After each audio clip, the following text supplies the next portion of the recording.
Headline inflation for the month of May 2022 increased by 17.7% year-on-year, says National Bureau of Statistics. U.S. recession fears set to close funding tap for African startups.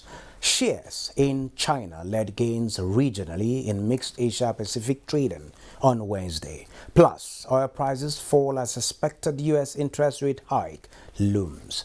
This is Business Express on a network service of the NTA, and we are reaching you from Abuja, the nation's capital. I am Benny Adams, your guide.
Good to have you join us at this time. It's time to talk business. I'll start by telling you that headline inflation for the month of May 2022 increased by 17.71% on year-on-year basis, which is 0.22% point slower compared to the rate recorded in May 2021, but higher than 16.82% in April 2022 by 1.78%.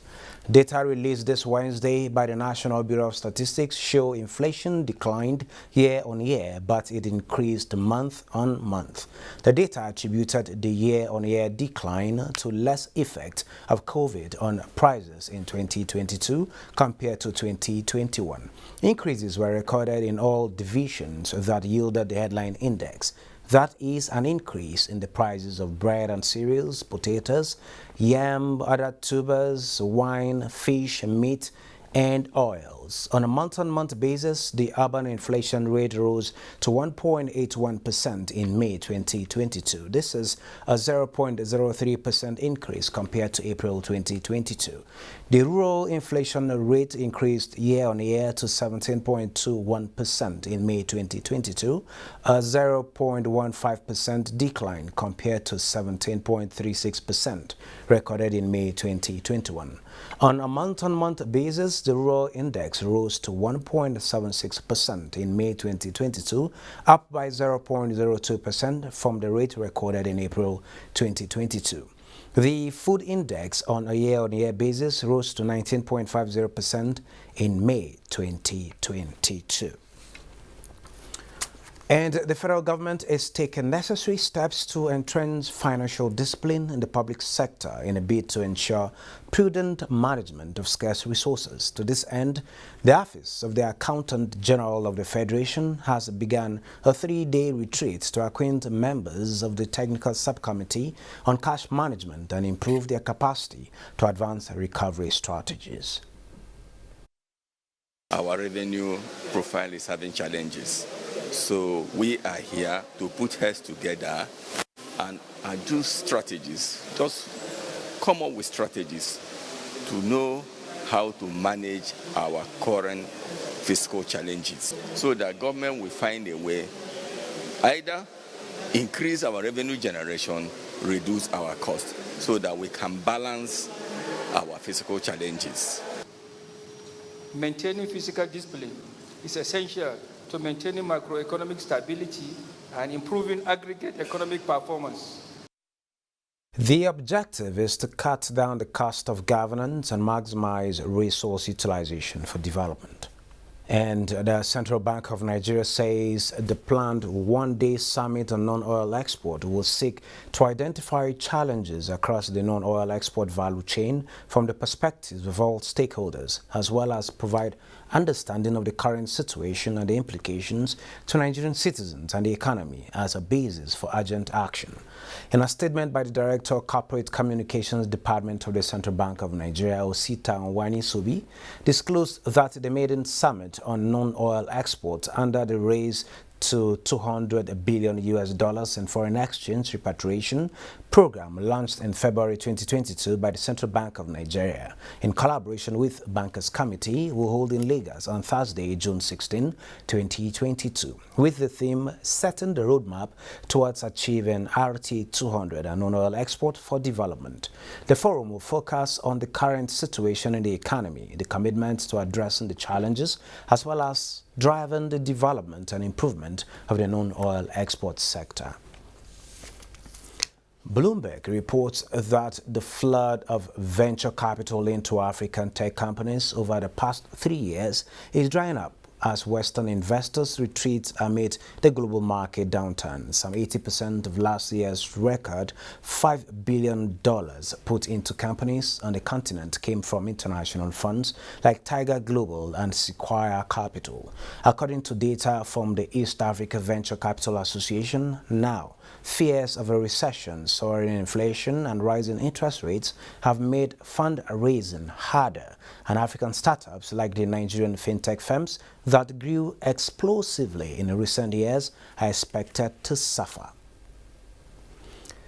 It's good news for young investors as the Nigerian exchange group, as the NGX, said recently that it plans to start a blockchain-enabled exchange platform next year to deepen trade and lure young investors. This was disclosed by CEO of the group, Temi Pupola, who says the exchange will deploy it to grow the market.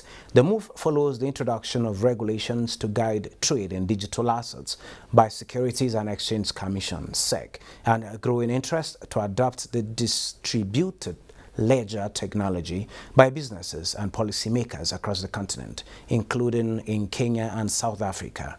The exchange looks to deploy the blockchain technology in settlement of capital market transactions. Well, that takes us to the focus of today's program, non-fungible tokens, that's NFT and blockchain. NFTs are one-of-a-kind assets in the digital world that can be bought and sold like any other piece of property, but which have no tangible form of their own. The digital tokens can be thought of as certificates of ownership for virtual or physical assets. The NFT market grew dramatically from 2020 to 2021, that is a year span. The trading of NFTs in 2021 increased to more than $17 billion, up by 21,000% over 2020's total of $82 million. Joining me to talk more on NFT and the blockchain is a cryptocurrency expert, Arome Abu. You are welcome to Business Express. Thank you very much, Benny. Good to have you. Pleasure always. Well, let's start with the basics. What is non-fungible tokens? A lot of things are happening in the digital world, cryptocurrency, blockchains, and a lot of Nigerians, particularly the youth, are interested in this. This aspect, I'm just getting to hear it, though I hear it's not new. Can you tell us about it? Well, the NFT, non-fungible tokens, which stands for, NFT, which stands for non-fungible tokens, represents a new burgeoning industry in the blockchain. To sort of understand how this asset class has grown over the past couple of years is to understand what it's about. So NFTs are basically digital assets which represent real world objects like music, video, in-game items, and also art as well. So what this does basically is it enables you to digitize real world assets, leveraging on blockchain technology, which is its underlying technology. And that goes to show the blockchain technology. This is another advantage of utilizing blockchain technology. I'll give you an example. if you're an artisan, for example, or you paint art, you have the opportunity now to mint an NFT. You get a unique code which gives you ownership of it, and you can sell it on the blockchain on NFT marketplaces. How is that, sorry to cut you, how is that compared to having a copyright? That's a very good question. It is the equivalent of having a copyright. The NFTs avails you an opportunity to own intellectual property. Thank you very much. So with an NFT, for example, once an NFT is minted, for example, if you have an artwork and you want to turn it into an NFT, you do that by getting a unique code. That unique code translates to a proof of ownership. And you may argue that you could go on the internet and take a picture and print it out, but you don't own that intellectual property. So people who actually create these unique art pieces are able to own it and then sell it on for a profit. For example, the Mona Lisa, which is one of the world's famous paintings. The Italian. Thank you very much. In the whole world, this could be minted, turned into an NFT, creating a unique code and sold for millions. The reason why it's worth that much is because it is the only one available, or in other instances, it will be limited. So that's what brings value to the NFTs. Let's talk about a piece of music. Yes. Take, for instance, a music artist. Yes. My first hit comes on board. Usually I put it on YouTube, I have a lot of views, then I have distraction, then I get on the billboard, then I get a lot of earnings. Yes. In terms of NFTs, how does it actually work? Well, with earnings, I'll give an example on YouTube. If you are a music artist and you put your music on YouTube, a lot of people can actually download the music, but they don't own it. If you're an artist and you like to make money with NFTs, the best thing for you to do is obviously get it on the blockchain, create an NFT of the music, and then people can buy and own pieces of that music. That's interesting. Yes, because if I watch a YouTube video, I download it, I don't own it, but I could, if I'm an artist, I can sell that intellectual rights, not to the entire music, or I could actually sell it if I want to, but that could be worth a lot more. So what a lot of music artists are sort of moving to is actually creating an NFT of their maybe their crafts. In this case, a music artist creates an NFT of his music, and then he can sell it to other people who in turn want to sell it to others for a profit as well. This is creating uniqueness for that particular content which is actually out there. Wow, that's interesting. And we understand the blockchain is kind of broad. Yes. So what part of the blockchain, what part of currency do we trade in this kind of business? Do I get my money, that is the worth of my investment or my property, in Naira? Is it in dollars? Is it in what form of cryptocurrency? Well, to be honest with you, the NFT market has been around since 2014, and it grew to a whopping 49 billion as content creators are now seeing blockchain technology as a platform which they can actually hone their craft and sell it. Like the instance I gave earlier, if you were an artist previously and you wanted to showcase your art, for example, you had to go to a gallery, and this entailed having you to pay high fees and having to wait until someone bought it. And most times you're restricted to your geographic location. With the NFTs, they're completely different. You have a global market, and you can advertise it properly, and people can easily have access to it, leveraging on blockchain technology. So to answer your question, if I'm correct, you're asking about what benefits does blockchain provide NFTs? Is that your question? Sure. Yes. And in what currencies can one do such business? When most of the currencies NFTs are traded on, they actually trade on the Ethereum blockchain. So most NFTs are actually bought and sold with Ethereum, which is one of the many cryptocurrencies, is actually the most prevalent cryptocurrency to use to buy NFTs at the moment. Okay, yes. Okay. So yes, we've seen the growth of this. Why is it restricted to Ethereum? Ethereum is just one of many. That's a very good question. The reason is because it pioneered on that particular blockchain. However, we've seen NFTs now being sold on other blockchains as well, but most artists still prefer the Ethereum blockchain and the Ethereum currency to buy and sell. That's what's most prevalent. Well, let's have your thoughts on the move by Nigerian exchange group to adopt the blockchain into trading. Particularly, yes, one of the reasons that's been given is to attract young minds into it. But can you tell us more about it and how the blockchain community welcomes this development? I think it's a fantastic initiative, especially by SEC. SEC has proven once again that blockchain technology is the future. I have made this I've been advocating for this since 2019, and it's good to see SEC, taking the lead and having to ensure that blockchain technology is actually integrated in the Nigerian Stock Exchange for settling transactions, because the blockchain technology actually offers safer and enhanced settling systems as well as a better security. So it would definitely be better for Nigerian Stock Exchange as well to engage. Well, there's been a whole lot of issues about security of the blockchain technology. Yes, you hear it is encrypted from one end to another, but you get to hear some people have disappeared with other people's investment. How can you convince me as a possible investor to come into this blockchain technology? How safe will be my asset? How safe will be my investment? Well, obviously, with every innovation, there are bound to be flaws, and blockchain technology is no different. That's one of the reasons why we've been clamoring for regulation in the blockchain industry.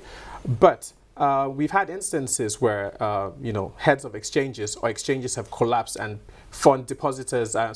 investor funds have actually vanished into thin air. One of the ways you can protect yourself is ensuring that you have your seed phrase, which we also call a numeric phrase, for example. Once you create a wallet, it generates a numeric phrase. It's very important you keep this to yourself, but that doesn't protect you from, having your cryptocurrency investments on big exchanges, because when you create accounts with these big exchanges, you do not have access to these private keys. And there's a famous saying in crypto, not your keys, not your crypto, meaning if you do not own the key, which is your private key to the wallet, you could lose your crypto assets.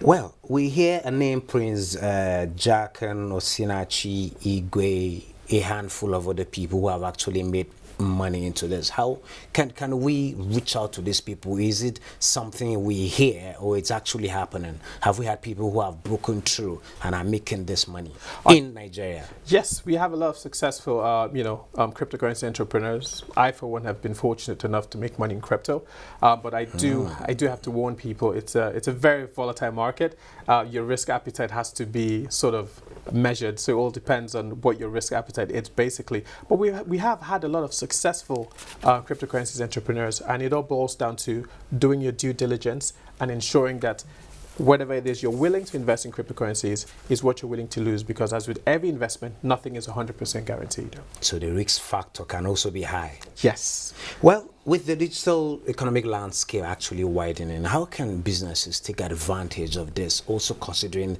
the risk factor and also the need to invest and take such risks for prosperous businesses?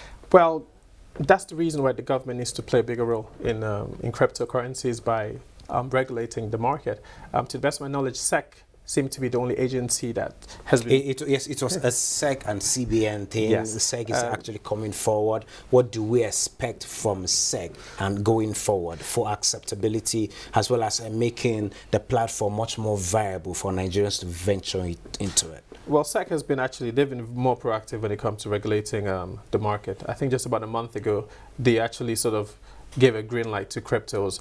The possibility about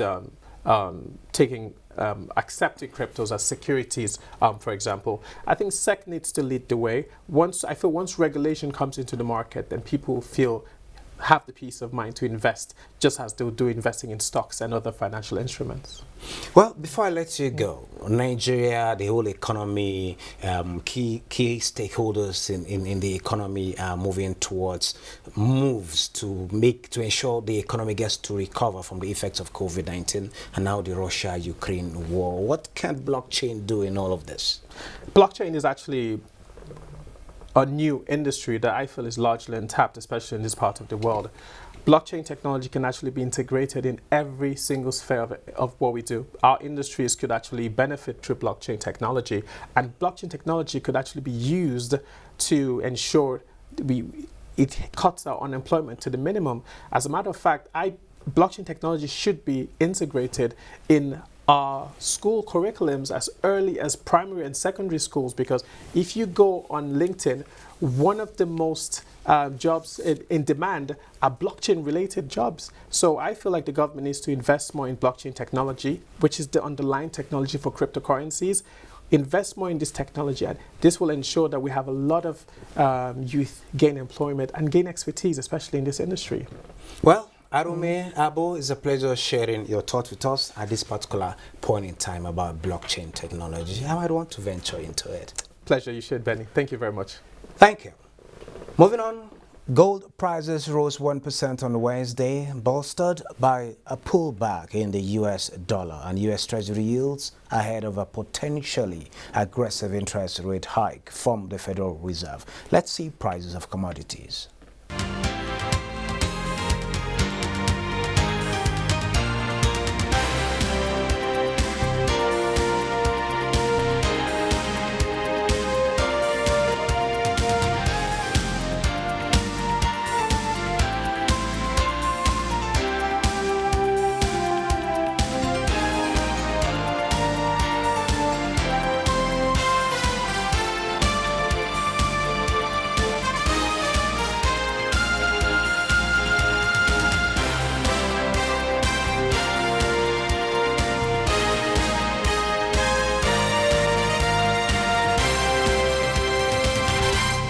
Organization of the Petroleum Exporting Countries, OPEC, says world oil demand will exceed pre-pandemic levels in 2022, although OPEC maintains that Russia's invasion of Ukraine and developments around the coronavirus pandemic poses considerable risks.